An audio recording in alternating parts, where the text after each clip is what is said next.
Évangile de Marc, chapitre 1. Commencement de l'évangile de Jésus-Christ, Fils de Dieu. Selon ce qui est écrit dans Ésaïe le prophète, voici, j'envoie devant toi mon messager, qui préparera ton chemin. C'est la voix de celui qui crie dans le désert. Préparez le chemin du Seigneur, aplanissez ses sentiers. Jean parut baptisant dans le désert et prêchant le baptême de repentance pour la rémission des péchés. Tout le pays de Judée et tous les habitants de Jérusalem se rendaient auprès de lui, et confessant leurs péchés, ils se faisaient baptiser par lui dans le fleuve du Jourdain. Jean avait un vêtement de poil de chameau et une ceinture de cuir autour des reins. Il se nourrissait de sauterelles et de miel sauvage. Il prêchait, disant, « Il vient après moi celui qui est plus puissant que moi, et je ne suis pas digne de délier en me baissant la courroie de ses souliers. Moi, je vous ai baptisé d'eau, lui, il vous baptisera du Saint-Esprit. » En ce temps-là, Jésus vint de Nazareth en Galilée, et il fut baptisé par Jean dans le Jourdain. Au moment où il sortait de l'eau, il vit les cieux s'ouvrir et l'Esprit descendre sur lui comme une colombe.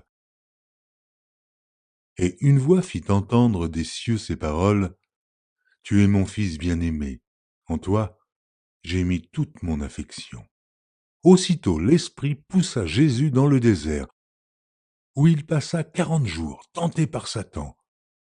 Il était avec les bêtes sauvages, et les anges le servaient.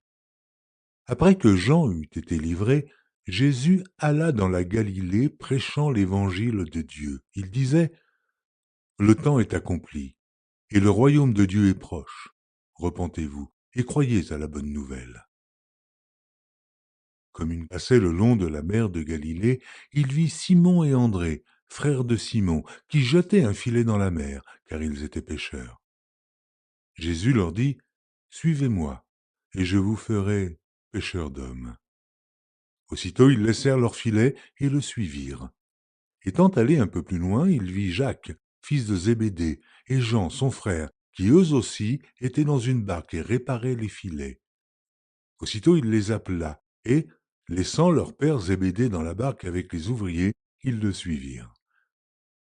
Ils se rendirent à Capernaum, et, le jour du Shabbat, Jésus entra d'abord dans la synagogue, et il enseigna. Ils étaient frappés de sa doctrine, car il enseignait comme ayant autorité, et non pas comme les scribes. Il se trouva dans leur synagogue un homme qui avait un esprit impur, et qui s'écria, « Qu'y a-t-il entre nous et toi, Jésus de Nazareth? Tu es venu pour nous perdre? Je sais qui tu es, tu es le Saint de Dieu. » Jésus le menaça, disant, « Tais-toi et sors de cet homme. » Et l'esprit impur sortit de cet homme, en l'agitant avec violence et en poussant un grand cri. Tous furent saisis de stupéfaction, de sorte qu'ils se demandaient les uns aux autres, « Qu'est-ce que ceci? Une nouvelle doctrine? » Il commande avec autorité même aux esprits impurs, et lui obéissent. Et sa renommée se répandit aussitôt dans tous les lieux environnants de la Galilée. En sortant de la synagogue, ils se rendirent avec Jacques et Jean à la maison de Simon et d'André. La belle-mère de Simon était couchée ayant la fièvre, et aussitôt on parla d'elle à Jésus. S'étant approché, il la fit lever en lui prenant la main, et à l'instant la fièvre la quitta. Puis elle les servit. Le soir, après le coucher du soleil, on lui amena tous les malades et les démoniaques, et toute la ville était rassemblée devant sa porte. Il guérit beaucoup de gens qui avaient diverses maladies. Il chassa aussi beaucoup de démons, et il ne permettait pas aux démons de parler parce qu'ils le connaissaient. Vers le matin, pendant qu'il faisait encore très sombre, il se leva et sortit pour aller dans un lieu désert, où il pria. Simon et ceux qui étaient avec lui se mirent à sa recherche, et quand ils l'eurent trouvé, ils lui dirent, « Tous te cherchent. » Il leur répondit, « Allons ailleurs, dans les bourgades voisines, afin que j'y prêche aussi, car c'est pour cela que je suis sorti. » Et il alla prêcher dans les synagogues par toute la Galilée, et il chassa les démons. Un lépreux vint à lui, et se jetant à genoux, il lui dit d'un ton suppliant, si tu le veux, tu peux me rendre pur.